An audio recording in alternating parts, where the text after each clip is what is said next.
আজি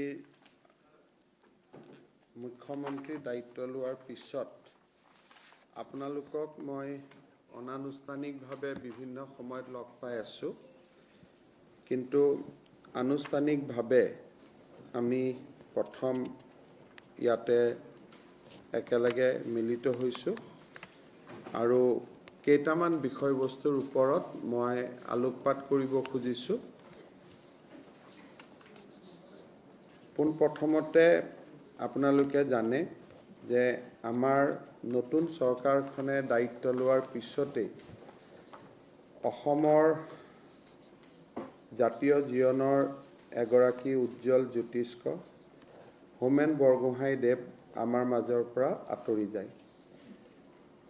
তেখেতৰ স্মৃতি জীয়াই ৰাখিবৰ বাবে আমি বিভিন্ন সময়ত বিভিন্ন প্ৰচেষ্টা চলাম, কিন্তু খুব তাৎক্ষণিকভাৱে আমাৰ গুৱাহাটীৰ নাৰেংগীৰ পৰা চন্দ্ৰপুৰ হৈ জাগি ভকতগাঁও পৰ্যন্ত অৰ্থাৎ গুৱাহাটী মহানগৰ আৰু মৰিগাঁও জিলাক সংযোগী চন্দ্ৰপুৰ যিটো পথ, সেই পথটো আমি হোমেন বৰগোহাঞি ডাঙৰীয়াৰ নামত নামাকৰণ কৰিবলৈ সিদ্ধান্ত লৈছোঁ। এই পথটোৰ দৈৰ্ঘ্য 50 কিলোমিটাৰ আৰু আমি গুৱাহাটীৰ পৰা উজনিলৈ যাবলগীয়া হ'লে যোৰাবাটত কিবা অসুবিধা হ'লে প্ৰায় এই ৰাস্তাটো আমি বিকল্প হিচাপে ব্যৱহাৰ কৰোঁ। যথেষ্ট ব্যস্ততাপূৰ্ণ পথ এটা আমি শ্ৰদ্ধাৰ হোমেন বৰগোহাঞি ডাঙৰীয়াৰ নামত ইয়াক আমি নামাঙ্কিত কৰিছোঁ। পৰৱৰ্তী পৰ্যায়ত তেখেতৰ স্মৃতি জীয়াই ৰখাৰ বাবে ৰাজ্য চৰকাৰে আৰু কেইবাটাও প্ৰচেষ্টা হাতত ল'ব, সেই বিষয়ে আমি আপোনালোকক সময়ে সময়ে জনাই থাকিম। আমি এইবাৰৰ চৰকাৰৰ দায়িত্ব লোৱাৰ পিছতেই দ্বিতীয়বাৰৰ বাবে কোভিডৰ প্ৰাদুৰ্ভাৱ বা আমি যাক ছেকেণ্ড ৱেভ বুলি কওঁ, তাক আমি দেখা পাইছিলোঁ। চৰকাৰে দায়িত্ব লোৱাৰ পিছতেই আমি কোভিড পৰিৱেশৰ মোকাবিলা কৰিবলৈ সম্ভৱপৰ সকলো প্ৰচেষ্টা আমি অব্যাহত ৰাখিছোঁ। স্বাস্থ্যমন্ত্ৰী কেশৱ মহন্ত ডাঙৰীয়াৰ নেতৃত্বত স্বাস্থ্য বিভাগে আৰু স্বাস্থ্য বিভাগক সহযোগিতা কৰিবৰ বাবে আন সকলো বিভাগে একত্ৰিত হৈ কোভিডৰ বিৰুদ্ধে যুঁজখনত নামি পৰিছে। পৰিৱেশ বহু যে উন্নত হৈছে তাক মই দাবী নকৰোঁ, কিন্তু যোৱা 3টা দিনত ই অকণমান যেন ক'ৰবাত আশাৰ এটা কিৰণ দেখুৱাইছে, তেনেকুৱা এটা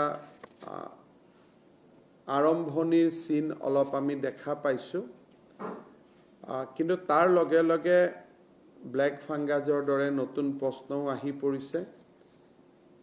কোভিডৰ পৰিৱেশ লৈ কেশৱ মহন্ত ডাঙৰীয়াই আপোনালোকক অহা কালি আনুষ্ঠানিক সাংবাদিক মেল এখন কৰিব, য'ত ৰাজ্যৰ কোভিড পৰিৱেশ, ব্লেক ফাংগাছৰ প্ৰাদুৰ্ভাৱ আৰু ব্লেক ফাংগাছক আমি পেণ্ডেমিকৰ পাৰ্ট হিচাপে ডিক্লেয়াৰ কৰা যি নটিফিকেশ্যন আদি আমাৰ ওলাব, এই গোটেইখিনিক সামৰি ৰাজ্যৰ স্বাস্থ্যমন্ত্ৰী কেশৱ মহন্ত ডাঙৰীয়াই অহাকালি আপোনালোকক এখন সাংবাদিক মেল সম্বোধন কৰিব। পজিটিভিটি ৰেট 6.9, 6.14লৈকে আহি পৰিছে। প্ৰতিদিনাই আমি 1 লাখ টেষ্ট কৰাৰ সংকল্পৰে আগবাঢ়িছোঁ। কণ্টেইনমেণ্ট পলিচি আমি যিমান পাৰোঁ আমি মানুহক বহুত বেছি কষ্ট নিদিয়াকৈ মানুহৰ জীৱন ৰক্ষাৰ বাবে আমি যিমানখিনি কৰিব পাৰোঁ আমি চেষ্টা কৰিছোঁ। আৰু আমাৰ অসম মন্ত্ৰীসভাৰ প্ৰায়বোৰ মন্ত্ৰীয়ে বিভিন্ন জিলাৰ লগত সঘনে যোগাযোগ ৰাখিছে, নিজে গৈছেও। মই আজি ৰাতিপুৱা বৰপেটাত গৈছোঁ, ঠিক সেইধৰণে স্বাস্থ্যমন্ত্ৰীও বিভিন্ন জেগাত ঘূৰিছে আৰু বিশেষকৈ ৰাতিৰ ভাগত চিকিৎসা ভাল হওক তাৰ কাৰণে আমি ভৰপূৰ প্ৰয়াস কৰিছোঁ।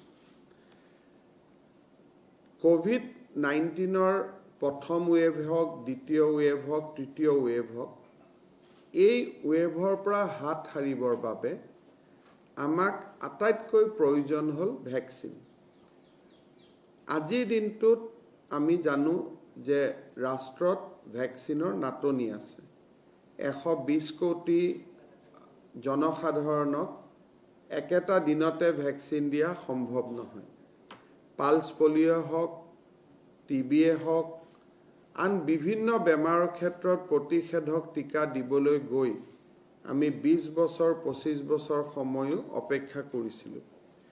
কিন্তু কোভিড এনেকুৱা এটা মহামাৰী য'ত আমি অপেক্ষা কৰাৰ সময় আমাৰ হাতত নাথাকেগৈ।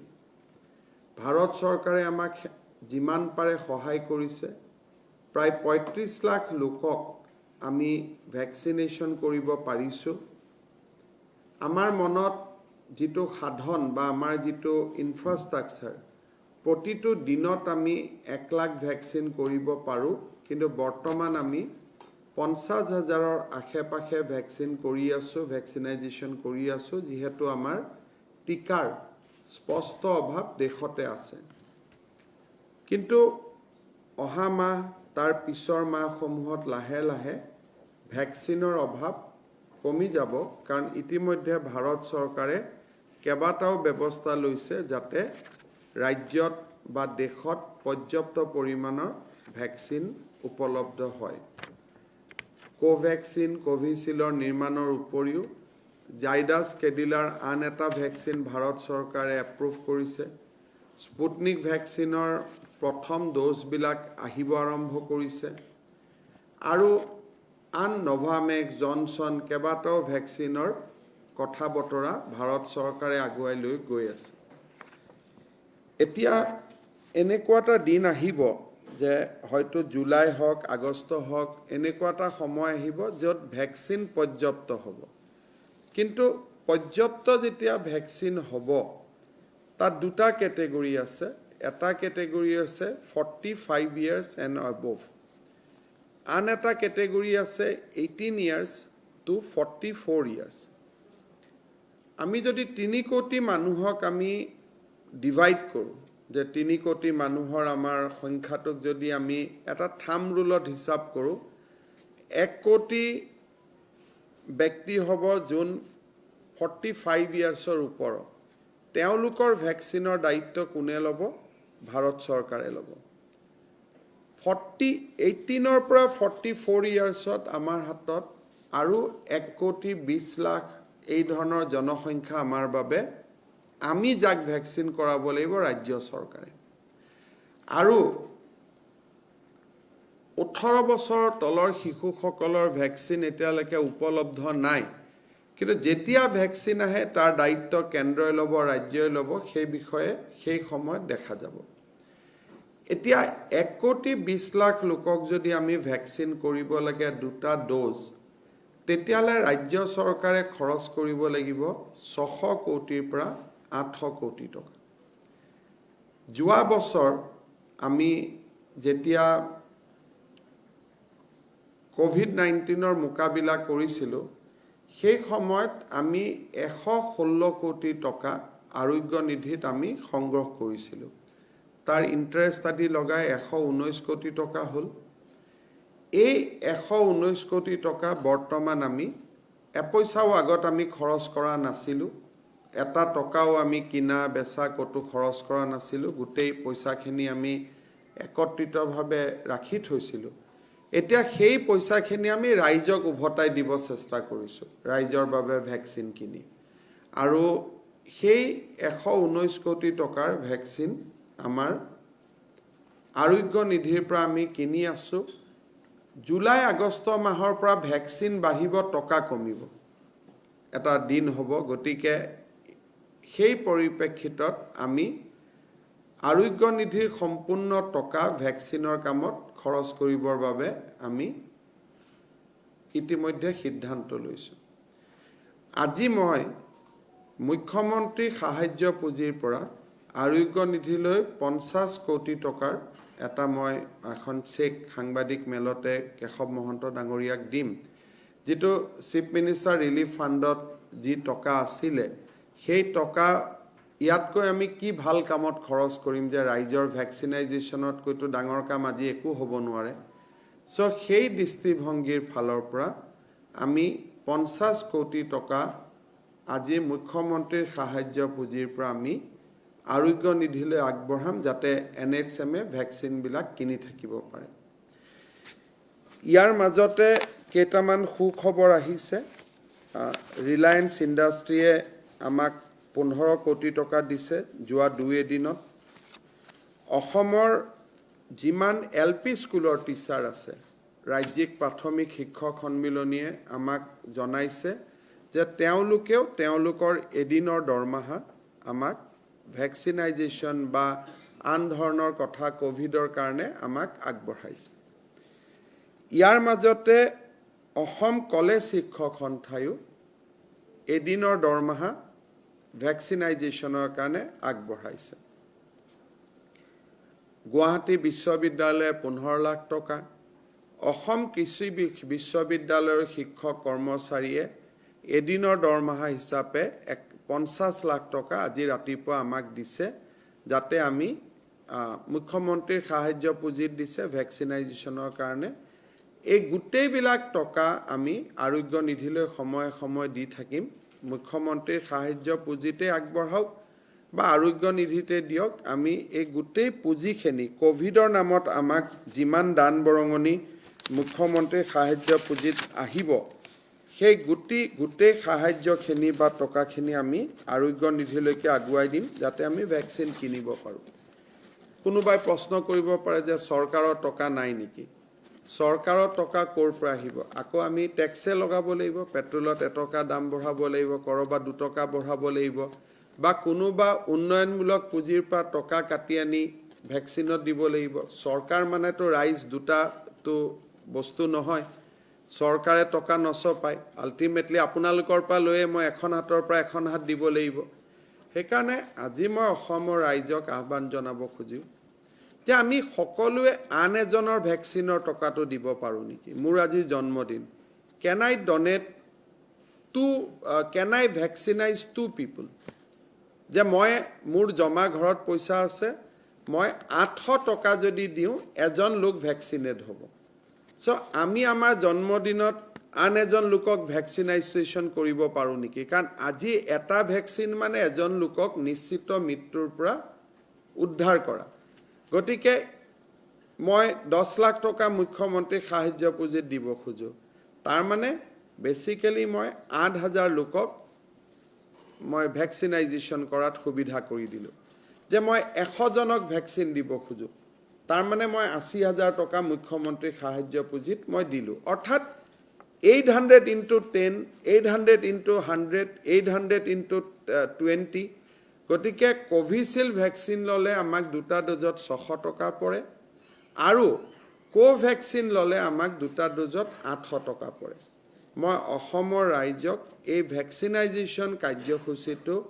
এক জনভাগিদাৰী বা এক জন আন্দোলনলৈ ৰূপান্তৰ কৰাৰ বাবে অনুৰোধ কৰিম আপোনালোকে মুকলি মনে 600 into 1 মানে এজনৰ কাৰণে দিলে 600 into 2 দুজনৰ কাৰণে দিলে আমি বাতৰি কাকতত মুখ্যমন্ত্ৰীৰ সাহায্য পুঁজিৰ একাউণ্ট নম্বৰ দিছো আৰোগ্য নিধিৰ একাউণ্ট নম্বৰ দিছো যতে যেনেকে পাৰে আমি 100 জনৰ ভ্যাকচিনাইজেশ্যন কৰি দিও 50 জনৰ ভ্যাকচিনাইজেশ্যনৰ কাৰণে দিও 10 জনৰ ভ্যাকচিনাইজেশ্যনৰ কাৰণে দিও ইয়াত চৰকাৰৰ টকা নাই শব্দটো অনাৰ প্ৰয়োজন নাই মই দেখো কোনোবাই সোশ্যাল মিডিয়াত কয় বিত্তীয় নাটনি এটো বিত্তীয় নাটনি নহয় এজনে এজনক জীবন উপহাৰ দিয়াৰ আনন্দ কোনোবাই নিদিলেও চৰকাৰে ভ্যাকচিনাইজেশ্যন খিনি কৰিবই কিন্তু এজনক এজনে জীবন উপহাৰ দিয়াৰ যেটো আনন্দ সেই আনন্দৰ পৰা আমি ৰাইজক বঞ্চিত কৰিব খোজা নাই যে নহয় মইও কন্ট্ৰিবিউট কৰিব খুজো I want to give a life to somebody else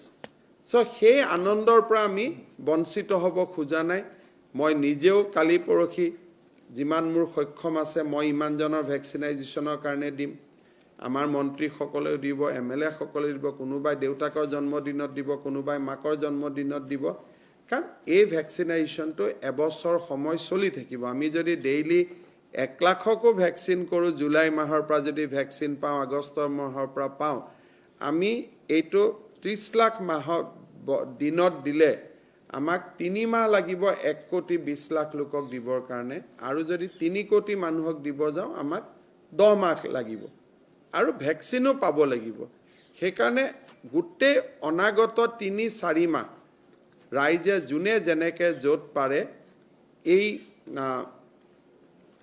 জনভাগিদাৰী বা জন আন্দোলনটোত সহায় কৰক তাৰ কাৰণে অনুৰোধ কৰিছোঁ ইয়াত স্কেপটিকেল হোৱাৰ কোনো প্ৰয়োজন নাই বোলে টকা নুঠিলে কি হ'ব চৰকাৰে দিব চৰকাৰটোতো আছেই কিন্তু চৰকাৰ মানেতো ৰাইজেই গতিকে বহুতে কয় যোৱাবাৰো দিলোঁ এইবাৰো দিলোঁ বানপানী প্ৰত্যেক বছৰে আহে যাৰ মনত কিবা এটা কৰাৰ ইচ্ছা থাকে সি প্ৰতি বছৰে দিব যোনে দিব নোখোজে সি নিদিব কোনো কথা নাই কিন্তু আমি অসমৰ ৰাইজে মানুহক এটা জন আন্দোলনৰ জৰিয়তে আমি ভ্যাকচিনাইজেশ্যন কৰিছোঁ তাৰ এটা আনন্দ বেলেগ সেই আনন্দটো অনুভৱ কৰিবলৈ মই অসমৰ ৰাইজক অনুৰোধ জনাম এতিয়া আমি ভ্যাকচিনাইজেশ্যন চেণ্টাৰবিলাকত যোনে আহিছে তাক আমি টেষ্টটো কৰিছোঁ পানী এবটলো আগবঢ়াইছোঁ আমি অকণমান গোটেই ফেচিলিটিছবিলাক বঢ়াই লৈ গৈ আছোঁ এইখিনি কৰাৰ পিছত যিমান উঠিব বাকীখিনি ডেফিনেটলি মইতো নাভাবোঁ 100-150 কোটিৰ বেছি ওপৰত উঠিব বাকী 500-600 কোটি যি লাগে এইটো চৰকাৰে দিব কিন্তু আমি আমাৰ আন এজনক জীৱন দিয়াৰ সুখখিনি আমি ল'ব পাৰোঁ নেকি এটা মই সুবিধা ৰাইজৰ মাজলৈ আগুৱাই দিছোঁ বাট আমি কিবা দান বৰঙণি পাওঁ নাপাওঁ ভ্যাকচিনাইজেশ্যন বিনামূলীয়াই হ'ব আৰু আমি ফ্ৰী ভ্যাকচিনাইজেশ্যন আমি ৰাইজক কৰি থাকিম আৰু সেইটো আমাৰ সংকল্প আছিল সেইটো চলি থাকিব ভাৰত চৰকাৰে 44 বছৰ ওপৰক বিনামূলীয়াকৈ দি আছে আৰু ডেফিনেটলি আমি 18 to 44 ইয়াৰ্ছখিনি ৰাজ্য চৰকাৰে বিনামূলীয়াকৈ দিব ইৰেস্পেক্টিভ অফ আমি কিবা দান বৰঙণি পাওঁ বা নাপাওঁ তাৰ কাৰণে আমাৰ ৰেলখন ৰখি নাথাকে ৰেলখন ডেফিনেটলি চলি থাকিব আজি আমাক আৰু এটা অলপ সহায় আহিছে অসমত ৰিলায়েন্সৰ 39টা পেট্ৰল পাম্প আছে তেওঁলোকে আজি কৈছে যে কোভিডৰ ৰোগী কঢ়োৱা অক্সিজেন কঢ়োৱা বা কোভিডৰ নামত যিমান গাড়ী চলিব সকলোতে তেওঁলোকে প্ৰতিদিনে 50 লিটাৰকৈ তেল প্ৰতিখন গাড়ীক তেওঁলোকে বিনামূলীয়াকৈ দিব এনেকৈ বিভিন্ন ৰাজ্যে সহায় কৰি আছে শিক্ষকসকলে এদিনৰ দৰমহা আগবঢ়াইছে ইউনিভাৰ্চিটিৰ পৰা বিধায়কসকলেও আহি সহায় আগবঢ়াই আছে গতিকে মই ৰাইজক কোভিড বিশেষকৈ ভ্যাকচিনাইজেশ্যনটো এটা জন আন্দোলনলৈ ৰূপান্তৰ কৰাৰ বাবে আহ্বান জনাম মই এতিয়া আলফাৰ প্ৰসংগত আহিব খুজিছোঁ আপোনালোকে জানে যে আমাৰ চৰকাৰে দায়িত্ব গ্ৰহণ কৰাৰ পিছত আৰু তাৰ ঠিক আগমুহূৰ্তত 3-4টা উপৰ্যুপৰি ৰাজ্যখনত আইন শৃংখলা জাতীয় প্ৰশ্নৰ আমাৰ সন্মুখত আহি আছিলে প্ৰথমতে আমি এটা ব্যক্তিগত তেল প্ৰতিষ্ঠানৰ দুগৰাকী বিষয়াক আলফাই অপহৰণ কৰি লৈ যায় সংবাদ মাধ্যমে হওক বুদ্ধিজীৱী হওক চৰকাৰে হওক সকলোৰে আবেদন নিবেদনৰ ওপৰত ভিত্তি কৰি এটা সময়ত সংযুক্ত মুক্তিবাহিনী অসমে এই দুইগৰাকী ব্যক্তিক বা আমাৰ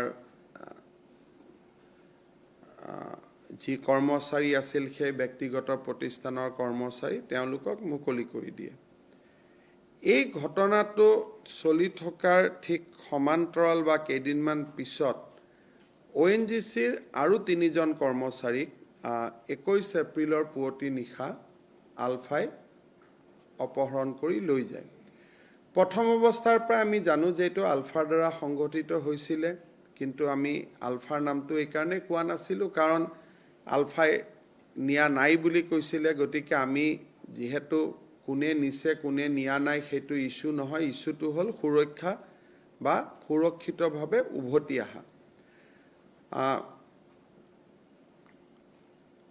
আমি দেখা পালো যে সেই সময়ছোৱাত আৰক্ষী সামৰিক বাহিনী সকলোৰে এটা অপাৰেশ্যন চলিছিল দুজনক উদ্ধাৰ কৰা হ'ল আৰু ৰিতুল শইকীয়া আলফাই তেওঁক লৈ যায় আৰু ভাৰত সীমান্ত পাৰ কৰি বৰ্তমান ৰিতুল শইকীয়াক মাইনমাৰলৈকে লৈ যোৱা হৈছে।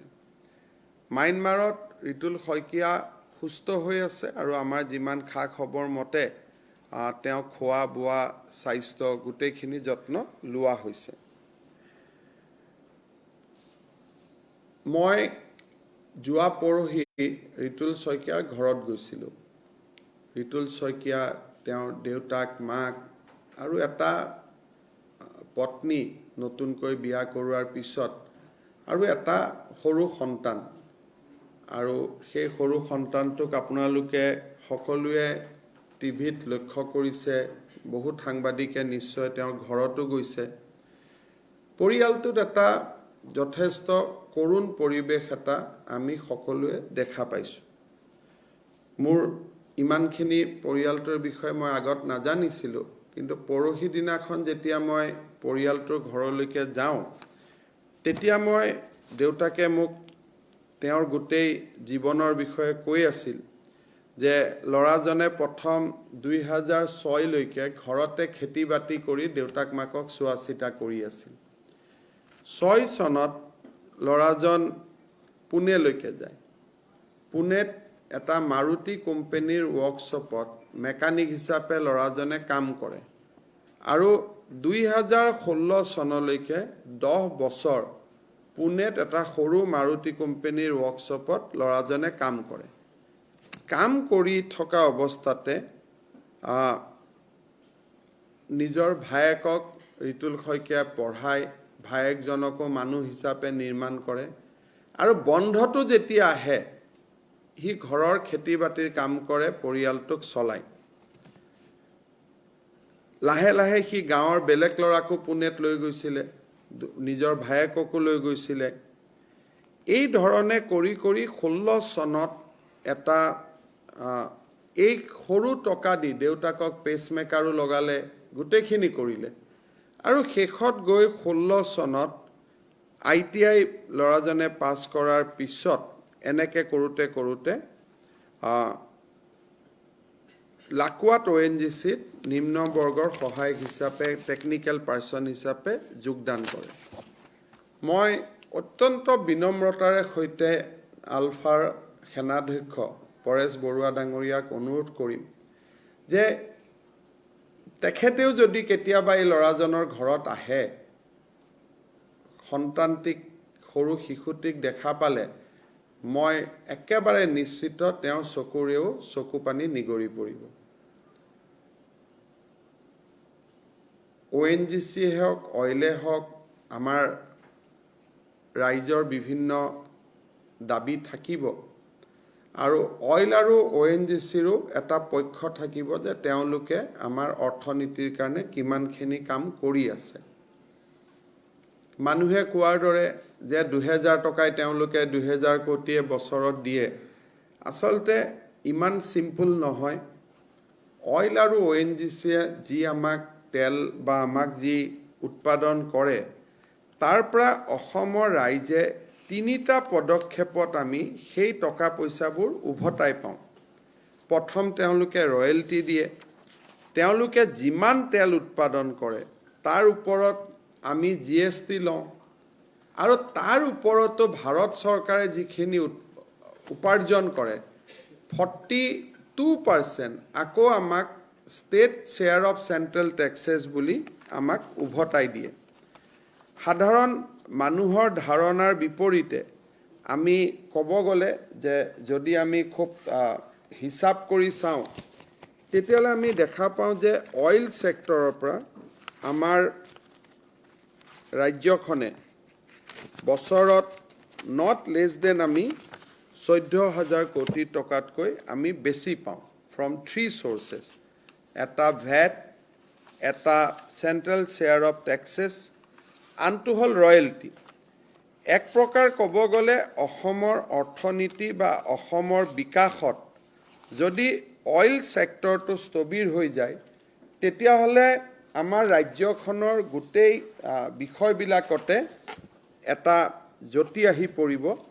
আৰু আপোনালোকে যদি আমি ভাল কৰি চাব যাওঁ, তেতিয়াহ'লে 17-18ত আমি টোটেল অইল ছেক্টৰৰ পৰা ৰয়েলটি পাইছোঁ 1800 টকা, কিন্তু ভেট আৰু পাৰ্ট অফ চেণ্ট্ৰেল টেক্সেছ যদি আমি যোগাৰ কৰোঁ 14,726 কোটি টকা আমি পাইছোঁ আৰু অইল ছেক্টৰৰ পৰা 19-20 চনত আমি পাইছোঁ 16,007 কোটি টকা আনকি 2016-17ত আমাক সেই সময়ত পেট্ৰলিয়ামৰ ৰয়েলটিৰ বাবদ 7,700 কোটি টকা প্ৰধানমন্ত্ৰী মোদী ডাঙৰীয়াই আমাক উভতাই দিছে অইল ছেক্টৰত নুমলীগড় ৰিফাইনেৰীক 9 মিলিয়ন মেট্ৰিক টনলৈকে এক্সপাণ্ড কৰাৰ এক বৃহৎ প্ৰকল্প চলি আছে এই মুহূৰ্তত যদি অইল ছেক্টৰৰ ওপৰত উপৰ্যপৰি আক্ৰমণ চলে আমাৰ ৰাজ্যখনৰ অৰ্থনীতিৰ মেৰুদণ্ডডালো ভাঙি যাব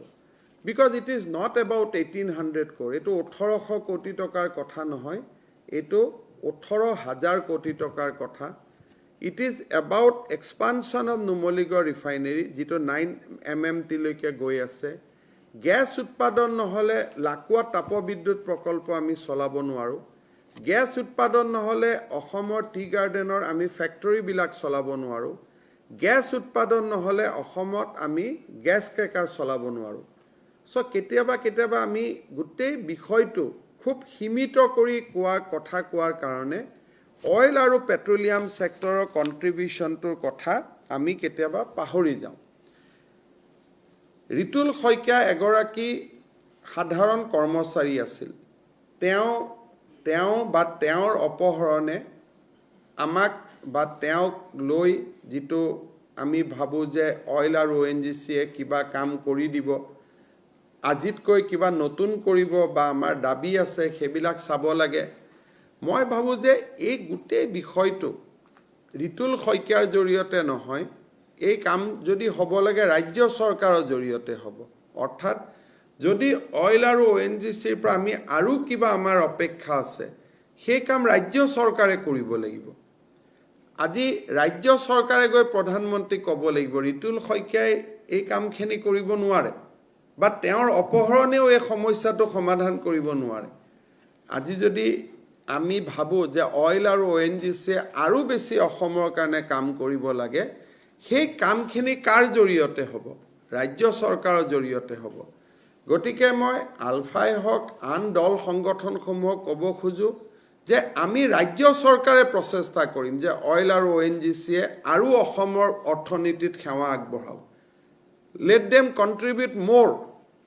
আৰু সেই দায়িত্বটো মূৰৰ ওপৰত থাকিব আমাৰ ৰাজ্যৰ চৰকাৰৰ মূৰৰ ওপৰত থাকিব আৰু এই কামখিনি কৰাটো আমাৰ দায়িত্ব আৰু এই কামখিনি কৰিবৰ কাৰণে আমাক বাধ্য কৰাবৰ প্ৰয়োজন নাই কাৰণ আমি হেতুক আমাৰ দায়িত্ব বুলি অনুভৱ কৰো this is a part of our responsibility that let oil sector contribute more and more for the development of Assam তাতে ৰিতুল শইকীয়াৰ দৰে এজন যুৱকক পিতৃ-মাতৃৰ বুকুচাৰ পৰা কাঢ়ি লৈ যোৱা এজন সন্তানৰ পিতৃত্বৰ স্নেহৰ পৰা বঞ্চিত কৰা মই নাভাবো যে these are justified যোৱা কেইটামান দিনত আলফাৰ ফালৰ পৰা 3 মাহৰ অস্ত্ৰ বিৰতিৰ কথা কোৱা হৈছে যুদ্ধ বিৰতিৰ কথা কোৱা হৈছে পৰেশ বৰুৱা ডাঙৰীয়াই টিভিৰ মাধ্যমত কেবাটাও তেখেতে পজিটিভ কথা কৈছে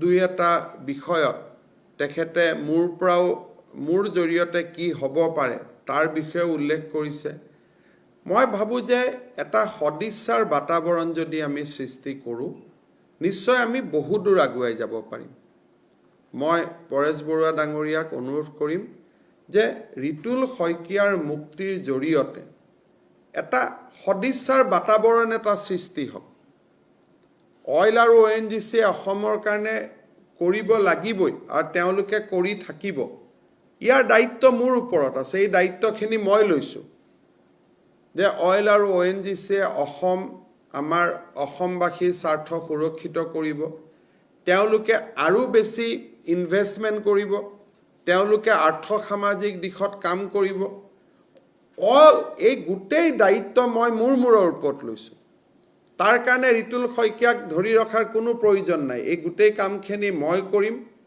আৰু আমি কৰিম মই নহয় আমি সকলোৱে মিলি কৰিম that is part of our responsibility আমাৰ দায়বদ্ধতা আৰু আমি সুযোগ নিদিম যে আমাক এইটো সোঁৱৰাই দিব লাগে বুলি, কাৰণ আমি নিজেই ইমান কাম কৰিম অনাগত 5 বছৰত যে আমাক সোঁৱৰাই দিয়াৰ প্ৰয়োজনেই নোহোৱা হ'ব। মই অসমবাসী ৰাইজৰ হৈ পৰেশ বৰুৱা ডাঙৰীয়াক অত্যন্ত বিনম্ৰতাৰে, ইয়াত কোনো যে মই চৰকাৰ, মোৰ লগত পুলিচ মিলিটাৰী আছে গতিকে মই দম্ভ মাৰি কৈছোঁ, একো নহয়। এজন অসমীয়া হিচাপে ৰিতুলৰ সন্তানৰ পিতৃ মাতৃৰ চকুত দেখা চকু পানীবিলাকক মনত ধৰি ৰাখিব নোৱাৰি মই এজন অসমীয়া যুৱক হিচাপে পৰেশ বৰুৱা ডাঙৰীয়াক অনুৰোধ কৰিম যে আপুনি ৰিতুলক এৰি দিয়ক। ইয়াৰ আগলৈকে আমি কোৱা নাছিলোঁ, কাৰণ তেখেতেও অফিচিয়েলি ক্লেইম কৰা নাছিল আৰু আমিও তেওঁক ডিৰেক্টলি ৰিকুৱেষ্ট কৰাৰ কথাটো ভাবা নাছিলোঁ, কাৰণ তেওঁ হয়তো ক'ব পাৰে যে মোৰ তাত আছে বুলি চৰকাৰে কি প্ৰমাণ দিব পাৰে, বা তেনেকুৱা ধৰণৰ এটা বিতৰ্কত যাব খোজা নাছিলোঁ কাৰণে আমি এই ৰিকুৱেষ্ট কৰা নাছিলোঁ। কিন্তু যোৱাকালি যেতিয়া তেখেতে নিজেই ক'লে যে এইটো ৰিতুল মোৰ লগত আছে, সুৰক্ষিত হৈ আছে, গতিকে ডেফিনেটলি মই অত্যন্ত আগ্ৰহেৰে সৈতে পৰেশ বৰুৱা ডাঙৰীয়াক অনুৰোধ কৰিম যে আপুনি ৰিতুল শইকীয়া ডাঙৰীয়াক মুকলি কৰি দিয়ক। য'ত যেনেকৈ আছে আমি তাৰ পৰা তেওঁক লৈ আহিব পাৰিম, আপুনি ঘৰত পঠাই দিলে ভাল, নহ'লে আমি গৈ লৈ আহিম, বাট কোনো ধৰণৰ কমপ্লিকেশ্যনত নোযোৱাকৈ আমি তেওঁক মুকলি হোৱাটো বিচাৰোঁ। অইল আৰু ONGCক লৈ যি কথা বতৰা আছে, যিমান দূৰ within the constitution, within the law, যিমান দূৰ অইল আৰু ONGC অসমৰ কাৰণে কাম কৰিব লাগে সেইখিনিৰ দায়িত্ব মোৰ ওপৰত থাকিব। মই চেষ্টা কৰিম যে আজি 10 কৰি আছে যদি কালি 12 কৰিব লাগে তেওঁলোকে কৰিব। দুইটা কোম্পানীয়ে মোক কৈছে যে we are ready to do anything for the people of Assam. কিন্তু কোম্পানীটো আৰু বন্ধ কৰি দিলে, মুৰ্গীটো মাৰি দিলেতো কণী নোলাব।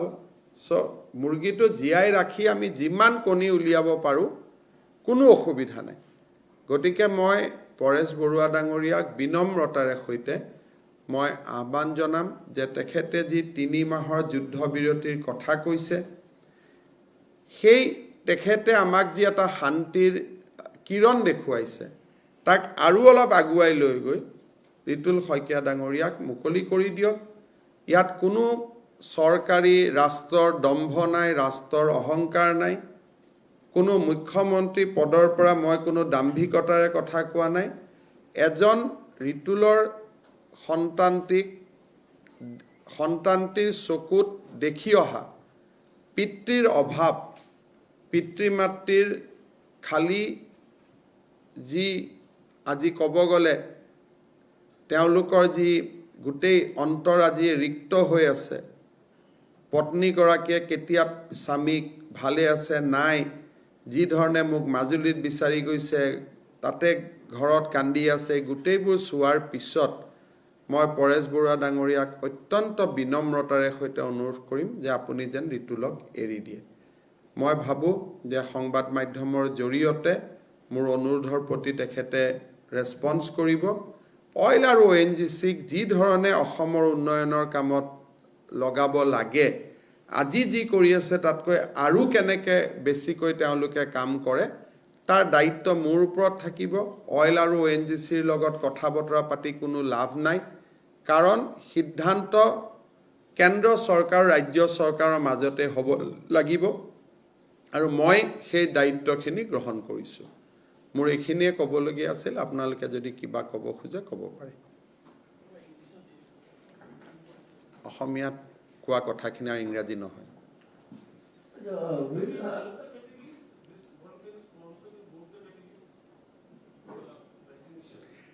Look, this is, you can either you give us 600 rupees or 800 rupees and we'll acknowledge that you have given vaccination to another people.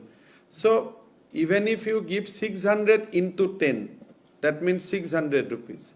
That means you are sponsoring for 10 people. 600 into 100, that means you are sponsoring for 6,000 people. So like that, this is just a Jana Bhagidari. You contribute either to the CM Relief Fund or Arogya Nidhi. I think you will feel good Baki, there is no question of shortage of money. We have our own budget.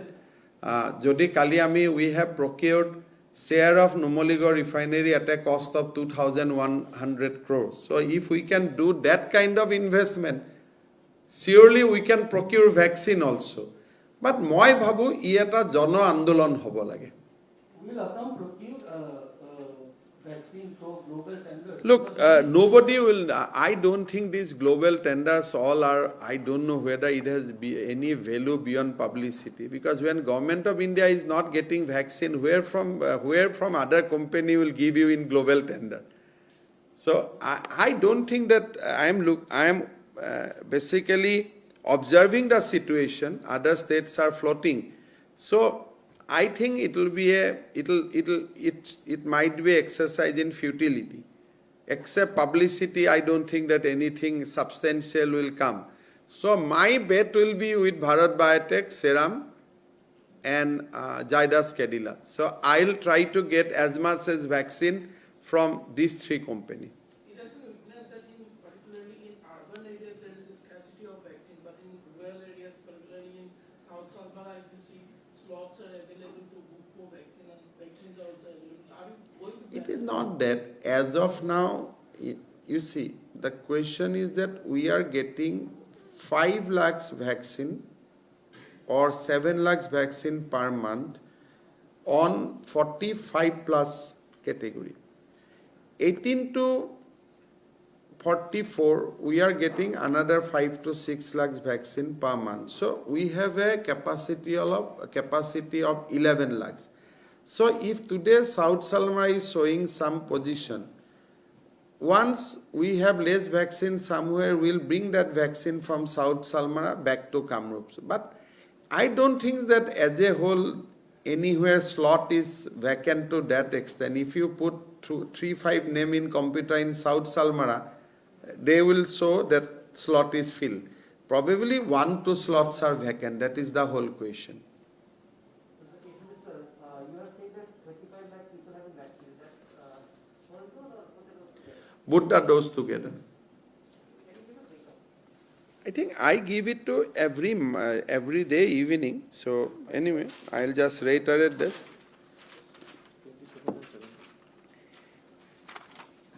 As of now, we have vaccinated total 35,88,056 people. With first dose, 28,31,443. With second dose, 7,56,613. There is also a question about vaccine wastage people are talking about. So basically, you have to see the practical situation. In the month of March and April, there was no taker of vaccine. So amar usorat ejon manu ahe, vaccine loy baki 9 jon nahe. So once you open the bottle, for next day you cannot preserve it. So eta luar pisot baki 9ta pelai dibo lage.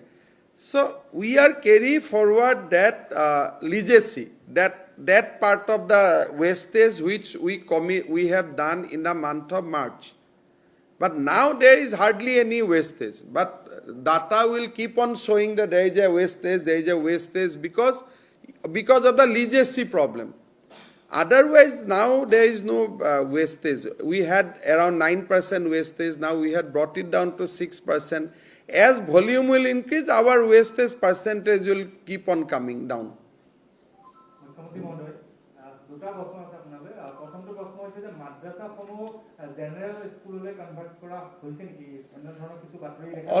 Already সরকারি যিমান মাদ্রাসা আছিলে যোৱাবাৰে বিধানসভাত বিল পাছ হৈ গল 2 এদিনতে তাত general লৰা ছোৱালী admission ল'ব আৰু এটা প্ৰশ্ন আছে মুখ্যমন্ত্ৰী মহোদয় দ্বিতীয়টো প্ৰশ্ন হৈছে যে মাইক্ৰ ফাইনেন্সৰ ঋণ মাফ হ'ব নে সুদ মাফ হ'ব সক আমি নিৰ্বাচনৰ সময়ত স্পষ্টভাৱে কৈছো যে মাইক্ৰ ফাইনেন্সৰ ঋণ আৰু সুদ আমি দুইটাই মাফ কৰি দিম খালি তাৰ কোৱান্টাম যে 1 লাখ টকালৈকে কৰিম নে 2 লাখ টকালৈকে কৰিম that committee will decide the quantum কিন্তু কোনোবা এখন বাতৰি কাকতত ওলাইছে যে অকল সুদ মাফ কৰিব মই এটাই কথা কম যে আমি অসমৰ মাতৃসকলক যি বিশ্বাস আৰু আস্থা দিছো তাৰ পৰা আমি পিছ হও কি নাহো ধন্যবাদ। স্যাৰ মই এটা কথা বুজিছোঁ যে ঋতু শইকীয়া অপহৰণ বুলিয়ে নহয় গোটেই অসমৰ যিটো ইনচাৰ্জেঞ্চিৰ সমস্যা সেইটো এইটো লজিকত হৈছে যে ক'ৰবাত বহিৰাজ্যৰ কোম্পানীয়ে অসমৰ পৰা বহুত লৈ গৈছে আৰু ইয়াক বঞ্চিত কৰিছে ক'ৰবাত আৰু এইবাৰো চব এইবিলাক হ'ল আৱেগিক কথা। প্ৰথম কথাটো হ'ল বহিৰাজ্যৰ টকা পইচাৰ ওপৰতেতো আমাৰ চৰকাৰখন চলি আছে। আজি গুজৰাটৰ কোম্পানীয়ে যি ইনকাম টেক্স পায় তাৰ যিখিনি ভাৰত চৰকাৰে ট্ৰেন্সফাৰ কৰি দিয়ে তাৰ ওপৰতেতো আমি চলি আছোঁ। তেল পেট্ৰল বাঁহ চব যোগ কৰি দিলে অসমৰ খৰচৰ 4 মাহতকৈ ওপৰতো নোলায়। এতিয়া এই কথাবোৰ কোনোবা এটা সময়ত অসমৰ কিছু মানুহে কৈ দিলে, মানুহৰ মূৰত এইবিলাক ৰেখাপাত কৰি সোমাই থাকিলে, তাৰ পৰা এতিয়া আমি উলিয়াই আনিব নোৱাৰোঁ। সমস্যাটোতো তাতে। মই বিত্তমন্ত্ৰী হৈ থাকিলোঁ, মইতো জানো যে গোটেই যদি অইলে যিমান টকা ইয়াৰ পৰা তেল লয়, ইণ্টাৰনেশ্যনেল মাৰ্কেটৰ সমান যদি আমি পুৰা দামখিনিও লৈ লওঁ, তথাপিতোতো আমি ভাৰত চৰকাৰৰ ওপৰতে নিৰ্ভৰ কৰি চলিব লাগিব। স্যাৰ মই এড কৰিছোঁ এটা চাহৰ ক্ষেত্ৰত চাহততো আমাৰ লষ্ট হয়। কলকাতাত আছিলে এতিয়া আপুনি কিছুমান চেঞ্জ কৰি আছে এই এতিয়া প্ৰশ্নটো হ'ল যে আজিৰ দিনত চাহ উদ্যোগে অসম চৰকাৰক এটকাও টেক্স নিদিয়ে, এমপ্লয়মেণ্ট দি আছে। কিন্তু আমাৰ চৰকাৰৰ ৰাজহত টি ইণ্ডাষ্ট্ৰীৰ কণ্ট্ৰিবিউশ্যন ইজ চিম্পলি নিগেটিভ, মানে পজিটিভ নহয়, দেয়াৰ কণ্ট্ৰিবিউশ্যন ইজ নিগেটিভ। সেইকাৰণে মই টেক্সে মাফ কৰি দিলোঁ যে 3-4 বছৰ টেক্সেই দিব নালাগে। এইবিলাক হ'ল কি যে কোনোবা এটা সময়ত কিছুমান মানুহে আমাৰ মানুহৰ মূৰত সুমুৱাই দিলে, তো এতিয়া সেইটোৰ পৰা আপুনি ওলাব নোৱাৰে। কিন্তু উৎপাদন হয় মহাৰাষ্ট্ৰত, উৎপাদন হয় গুজৰাটত, তাৰ কোম্পানীবিলাকে ইনকাম টেক্স দিয়ে, তাৰ 42% ষ্টেটলৈকে ট্ৰেন্সফাৰ হয়, তাৰে আকৌ 1.2% অসমে পায়। আমিতো তেনেকৈহে চলি আছোঁ। যদি অসমক নিজে চলিব দিয়ে, আমিতো বছৰত 4 মাহৰ ওপৰত এটা দিনো চলিব নোৱাৰোঁ। সেইকাৰণে এতিয়া এই কথাবিলাক কোনোতো ৰিচাৰ্চ পেপাৰ একো নাই, কোনো আজিকালি তাৰ ওপৰত PhDও কৰা নাই। আৱেগিকভাৱে কথাটো চলি আছে, কাউণ্টাৰ ৰিচাৰ্চ পেপাৰ বহুত ওলাই আছে, কিন্তু এতিয়া মানুহে, সেইকাৰণে মই ভাবোঁ যে we do not acknowledge what Government of India is doing for us. সমস্যাটো হৈছে তাতে যে আমি কিবা এটা কাৰণত আমাৰ মূৰত সোমাই গ'ল যে আমাক শোষণে কৰে। এতিয়া কোনটো জেগাত শোষণ কৰে জেগাটো কিন্তু কোনেও দেখাব নোৱাৰে যে এইটো ছেক্টৰত শোষণ কৰি আছে।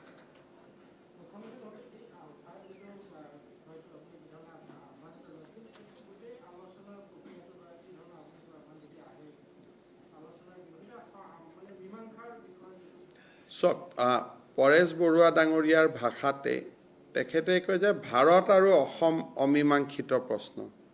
আমিতো ৰাজ্য চৰকাৰ, ইয়াৰ ৰোলটো খুব লিমিটেড। যদি টকছ হ'ব লাগে, it has to be between government of India and ULFA. কিন্তু এটা কথা মই জানো যে শান্তিৰ যদি প্ৰকৃত প্ৰস্তাৱ আহে, মোদী ডাঙৰীয়া আৰু অমিত শ্বাহ ডাঙৰীয়াৰ সদিচ্ছাৰ অভাৱ নহ'ব। মই ভাবোঁ যে আজি 3 মাহৰ যুদ্ধবিৰতিৰ কথা কোৱা হৈছে, আমি যদি লাহেকৈ গ্ৰাউণ্ড ৰুললৈকে যাব পাৰোঁ যে ঠিক আছে এনেকুৱা ধৰণৰ গ্ৰাউণ্ড ৰুল হ'ব, বা আলোচনাৰ এটা যদি প্ৰস্তাৱ আহে, তেতিয়াহ'লে মই ভাবোঁ যে মোদী ডাঙৰীয়া আৰু অমিত শ্বাহ ডাঙৰীয়াৰ সদিচ্ছাৰ অভাৱ নহ'ব। কিন্তু এতিয়ালৈকে আমি বিচাৰিম যে, আৰু এটা কথা ঠিক যে ময়ো এইটো মানো যে বহু বছৰ হৈ গ'ল, অকল পুলিচ মিলিটাৰীলি যে এইটো কেতিয়াবা সমাধান হ'ব সেইটোতো সত্য নহয়। আমাৰ সদায় অসমীয়া ডেকা ল'ৰা, পুলিচ মৰিলেও আমি মৰোঁ, আলফা মৰিলেওতো অসমীয়াই মৰে, পুলিচ মৰিলেও অসমীয়া মৰে, অপহৰণ হ'লেও অসমীয়াই হয়। সেইকাৰণে আমি বিচাৰোঁ যে ক'ৰবাত নহয় ক'ৰবাত পলিটিকেল ৰাজনৈতিক মীমাংসা এটাৰ প্ৰয়োজনীয়তা আছে, আৰু সেই ক্ষেত্ৰত আলফা যদি আগবাঢ়ি আহে, মই ভাবোঁ যে ভাৰত চৰকাৰৰ সদিচ্ছাৰ অভাৱ নহ'ব। ভাৰত চৰকাৰেও সমানে ৰেচিপ্ৰকেট কৰিবৰ বাবে চেষ্টা কৰিব।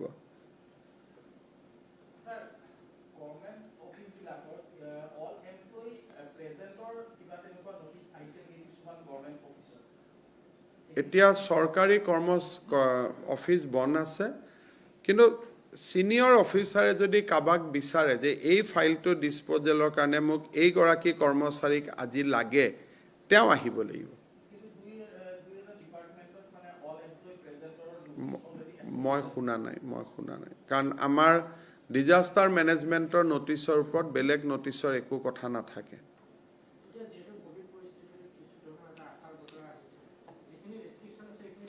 চাওক, ৰেষ্ট্ৰিকশ্যন আমি দিয়াৰ কাৰণে আশাৰ বতৰাটো আহিছে, কিন্তু ভেকচিন নোহোৱাকৈ আপুনি ৰেষ্ট্ৰিকশ্যনটো উঠাব নোৱাৰে। আৰু আশাৰ বাতৰিও বহুত বেছি আশা নহয়। মই আগতে কৈছোঁ যে আশাৰ অলপ ইংগিতহে দেখা গৈছে, আশাটো পূৰা হোৱা নাই, জাষ্ট এ বিগিনিং। সেইটো হয়তো আকৌ কালি পৰহি ফটক কৰি একদিনত 12% পজিটিভিটিও হৈ যাব পাৰে। কাৰণে মই আপোনালোকক যে এতিয়াই ধাৰণা এটা নল'ব যে ক'ভিডৰ পৰিৱেশ ভাল হৈছে, বাট এটলিষ্ট বেয়া হোৱা নাই। আজিৰ পৰা 15 দিন আগত আমি য'ত আছিলোঁ তাৰ পৰা আমি তলত যোৱা নাই। মুখ্যমন্ত্ৰী মহোদয়, নতুন চৰকাৰে ডি ভোটাৰ সমস্যাটো সমাধান কৰাৰ বাবে পদক্ষেপ ল'ব নেকি? চব হৈ থাকিব, চববিলাক কাম কৰিম। এটা এটাকৈ সময় আছে।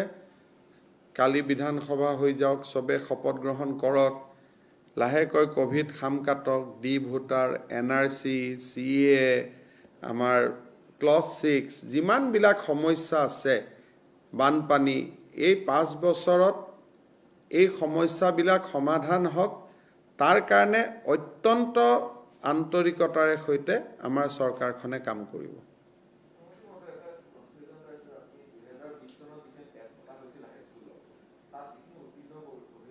শিক্ষামন্ত্ৰীক সুধি ল'ব, এইখিনি শিক্ষামন্ত্ৰীয়ে ডিটেইলছ চাব, তেওঁ সুধিব। সেইকাৰণে মই ক'ভিডৰো ডেফ্টত সোমাব খোজা নাই। আমাৰ মন্ত্ৰীসকলে অলপ নিজৰ নিজৰ বিভাগৰ দায়িত্ব লওক। মই চবফালে বেটিং কৰি থাকিলে লাষ্টত মোৰ কামটো নহ'ব, তেওঁলোকৰ কামখিনি হ'ব। গতিকে মই প্ৰথম কেবিনেটতে কৈছোঁ যে মোৰ কামখিনি মই কৰিম, আপোনালোকৰ কামখিনি আপোনালোকে কৰিব লাগিব। কাৰো ওপৰত কোনেও হস্তক্ষেপ নকৰে, নিজৰ ডিপাৰ্টমেণ্টৰ সিদ্ধান্ত নিজে ল'ব। মুখ্যমন্ত্ৰী মহোদয়, এটা সৰু প্ৰশ্ন। আপুনি ইতিমধ্যে যোৱাকালি ক'লে যে 1 লাখ নিযুক্তিৰ ব্যৱস্থা কৰিব অসমৰ ক্ষেত্ৰত কৈছে। বিগত চৰকাৰটোত দেখা গৈছে যে NRC কৃষকৰ লোকে জুনিয়ৰ চিষ্টেমত কাম কৰিছিলে। যোৱা বছৰ হোলীৰ সময়তে তেওঁলোকে অব্যাহত দিয়া। চাওক, আমাৰ নিৰ্বাচনৰ প্ৰতিশ্ৰুতি হ'ল যে গণি 1 লাখ ল'ৰাক সৰু সজাই থিয় কৰাই এপইণ্টমেণ্ট লেটাৰ দিম। আৰু আমি দিয়া এপইণ্টমেণ্ট লেটাৰ দৰমহাও পাব আৰু চৰকাৰী সুবিধাও পাব। গতিকে মোৰ অসমৰ ৰাইজক যিটো ইলেকশ্যনৰ সময়ত আমি প্ৰতিশ্ৰুতি দিছিলোঁ, ক'ভিড নহ'লে হয়তো অহা মাহৰ পৰা এডভাৰটাইজ আৰম্ভ হৈ গ'লহেঁতেন। গতিকে গণি মই 1 লাখ ল'ৰাক যাতে নিযুক্তি পত্ৰ দিব পাৰোঁ তাৰ চেষ্টা থাকিব, আৰু ভগৱানে কৰিলে সফলো হ'ম, তাক মই বিশ্বাস কৰোঁ। মাইক্ৰ' ফাইনেন্সৰ লোনে হওক, অৰুণোদয় হওক, 1 লাখ ল'ৰাক চাকৰিয়ে হওক, ডিলিমিটেশ্যনে হওক, যিমান প্ৰতিশ্ৰুতি আমি নিৰ্বাচনৰ সময়ত দিছোঁ তাক আখৰে আখৰে পালন কৰা হ'ব। আৰু আমাৰ কাৰণে এই ৰাজ্যখন সুৰক্ষিত কৰা হ'ব। প্ৰতিটো চৰকাৰী নিৰ্দেশ আপোনালোকে যদি ভাল কৰি চায়, প্ৰতিটো ট্ৰেন্সফাৰ অৰ্ডাৰ, প্ৰতিটো নিৰ্দেশ অলপ যদি আপোনালোকে ভিতৰৰ পৰা চায়, তেতিয়াহ'লে ক'ৰবাত নহয় ক'ৰবাত আমাৰ নিৰ্বাচনত কোৱা কথা বতৰাৰ প্ৰতিধ্বনি আপোনালোকে দেখা পাব।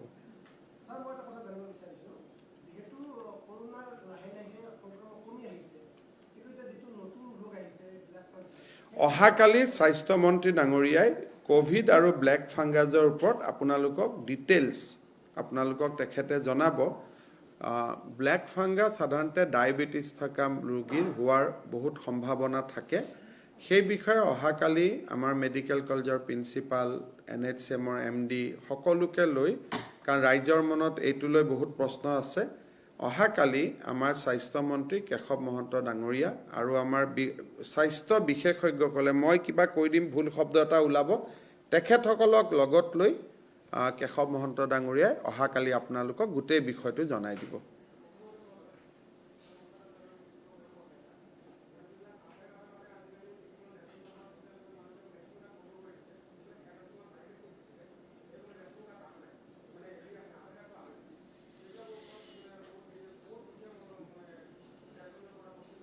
মই চাই দিম বাৰু মই নাজানো বিষয়টো কিন্তু এবাৰ আপোনালোকে ৰঞ্জিত দাস ডাঙৰীয়াকো ক'ব আৰু ময়ো চাই দিম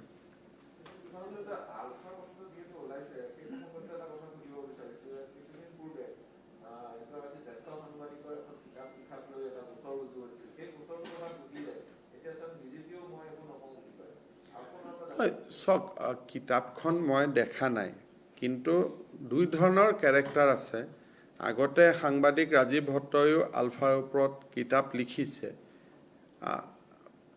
বিভিন্ন সময়ত চে গুৱাভাৰা বহুত বিপ্লৱীৰ ওপৰত কিতাপ লিখিছে আৰু মই ভাবো পৰেশ বৰুৱাৰ জীৱনৰ বিষয়ে জনাটো প্ৰয়োজনীয়তা আছে তেওঁ বিশ্লেষণৰ কাৰণে কিন্তু কিতাপখনত এটো থাকিব নালাগে যে কিতাপখন পঢ়ি যাতে মানুহ আলফা হবৰ কাৰণে উদগনি নাপায় পৰেশ বৰুৱা ফুটবল খেলিছিল তেওঁ কেনেকৈ গ'ল কি কৰিলে আপত্তি নাই সেইকাৰণে কন্টেন্টটো অসম আৰক্ষীয়ে চাই পেলাই তেওঁলোকে সিদ্ধান্ত ল'ব আৰু যদি কন্টেন্টত এনেকুৱা কথা নাই যে কিতাপখন পঢ়িলে মানুহে কিবা এটা ৰাষ্ট্ৰদ্ৰোহ কৰিবলৈ প্ৰেৰণা নাপায় তেতিয়াহ'লেতো it is a literary work সেইকাৰণে মই ভাবোঁ যে বিষয়টোৰ ওপৰত সিদ্ধান্ত ল'ব আৰু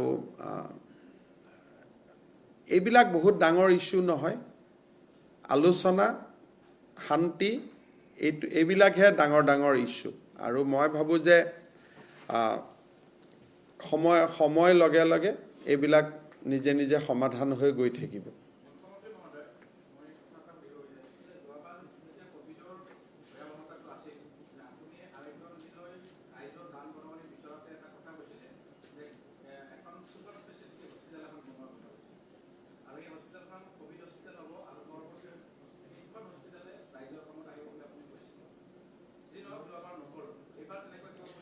আমাৰ মেডিকেলত সুপাৰ স্পেচিয়েলিটি হস্পিটেল আমি অহা 4 মাহত ইনোগ্ৰেট কৰি দিম আমাৰ গুৱাহাটী মেডিকেল কলেজত যিখন আমি সুপাৰ স্পেচিয়েলিটি হস্পিটেল বনাইছো another 4 months we are going to inaugurate it প্ৰায় 150 কোটি টকাৰে আমি বনাই আছো নৱেম্বৰৰ ভিতৰত অসমত 16খন নহলেও 12খন কেন্সাৰ হস্পিটেল একে দিনাই আৰম্ভ হ'ব আৰু গুৱাহাটীটো যিখন 1000 crore rupeesৰ মেডিকেল কলেজ আমি বনোৱাৰ কাম আৰম্ভ কৰিছো কোৰ্টৰ এটা ষ্টে অৰ্ডাৰ আছে 2 দিনতে ভেকেট হৈ গলে তাৰো কাম আৰম্ভ হ'ব গতিকে হেলথৰ ইনফ্ৰাষ্ট্ৰাকচাৰ লৈ ইস্যুটো অহা নাই আমি যিমান পাৰো মইতো ভাবো নেক্সট 5 ইয়াৰ্ছত মানুহে এতিয়াই কোভিডৰ কাৰণে দিল্লীৰ পৰা এয়াৰ এম্বুলেন্স লৈ মানুহ গুৱাহাটীত গুচি আহিছে ট্ৰিটমেন্টৰ কাৰণে সো মই ভাবো যে অসমত হেলথ টুৰিজম বা হেলথ সেক্টৰ যোৱা 5টা বছৰত আমি বহুত ভাল পদক্ষেপ দেখা পাম আজি এটা মই ৰাতিপুৱা বৰপেটাত গৈ আছিলো বৰপেটাত মোক তাৰে মানুহে কলে স্যাৰ আহক লাইনাকটো লগাই আছো চাব আহক মই কলো আজি নাহো পিছত আহিম বৰপেটা জিলাৰ দৰে যদি জিলাত লাইনাক মেচিন লাগে যি আগত বিবৰুৱা কেন্সাৰ হস্পিটেলৰ লাইনাক মেচিন এটা উদ্বোধন কৰা কিমান ডাঙৰ উৎসৱ আছিল আজিৰ পৰা 5 বছৰ আগত প্ৰধানমন্ত্ৰী মনমোহন সিং আহিছিল আজি তেনেকুৱা লাইনাক মেচিন 16টা জায়গাত বহিব ডিফু বৰপেটা আজি বহি আছে ইনফেক্ট বৰপেটাত মই আহোতে ৰাতিপুৱা দেখি আহিছো দূৰৰ পৰা মই সুমুৱা নাছিলো মই পিছত এদিন আহিম গতিকে ইনফ্ৰাষ্ট্ৰাকচাৰ ইস্যুটো নাই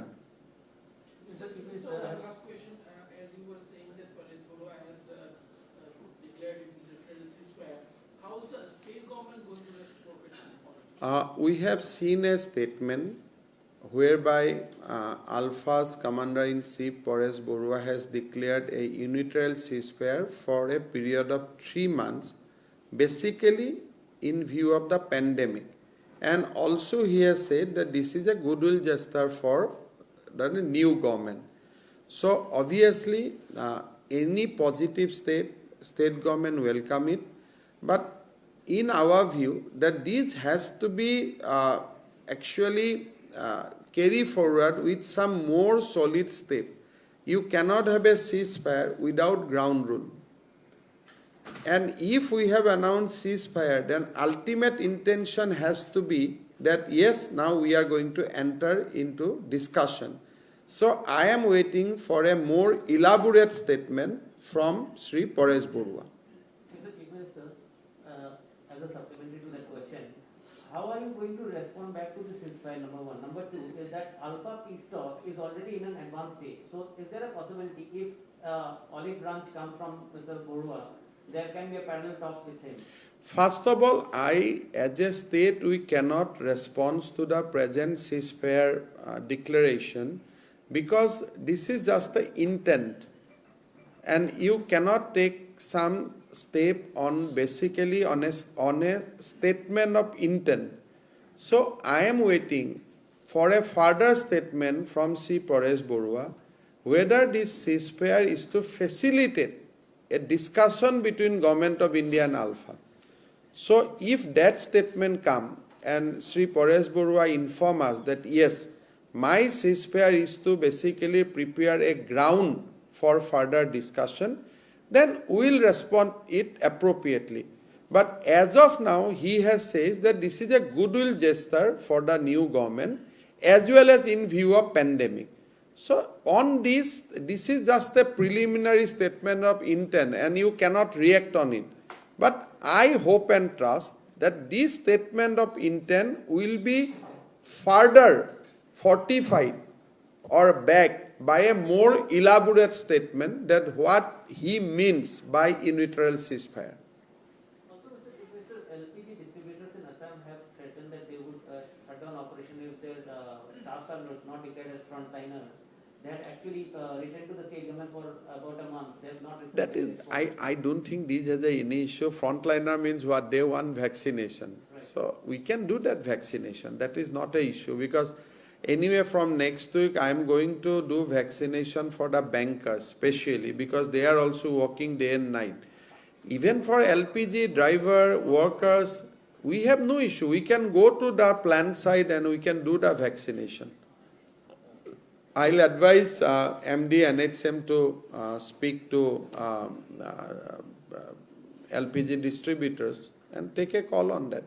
Sir, Paresh Borua sagi sai ase press meet তেওঁ ফোন কৰিছিল সংবাদ মাধ্যমলৈ একৰ পৰা চাৰি কাইলৈৰ পৰা 4 দিনৰ ভিতৰত মুকলি কৰি দিম বুলি কৈছে। মইতো ষ্টেটমেণ্টটো দেখা নাই কিন্তু মই খুব আন্তৰিকতাৰে সৈতে আহ্বান জনাম যে তেখেতে যাতে ঋতুল শইকীয়াক মুকলি কৰি দিয়ে আৰু যদি সংবাদ মাধ্যমত তেওঁ তেনেকুৱা বিবৃতি দিছে তাক অসম চৰকাৰে আদৰণি জনাইছে।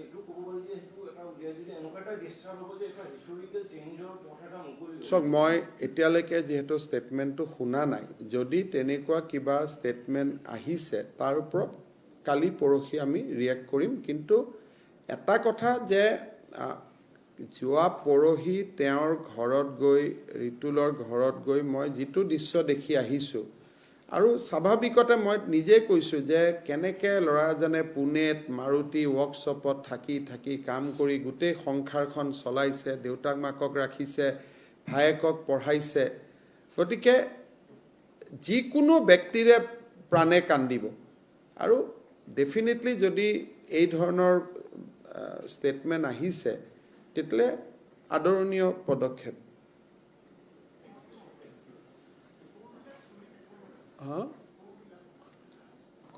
It is up to the Chief Justice of High Court কিন্তু মই এটা কথা ডেফিনেটলি কম যে এডভোকেট আৰু কোৰ্টৰ ষ্টাফসকলে যেতিয়ালৈকে ভেকচিন নলয় তেতিয়ালৈকে it will be my request that limited কাম কৰা ভাল কাৰণ এই ৱেভটো বা এই অসুখটো অলপ বেলেগ ধৰণৰ আজি মানে ফটক কৰি লাঙত গুচি যায় সেইকাৰণে বিফৰ ভেকচিন এনি ড্ৰাষ্টিক সিদ্ধান্ত লোৱাটো উচিত নহয়।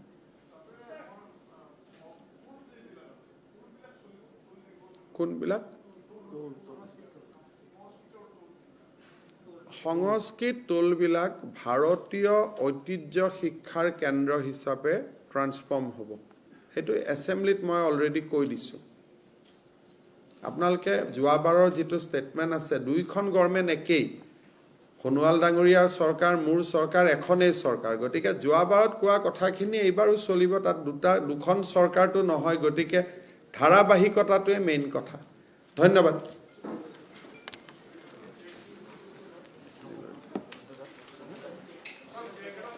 চেক দিম।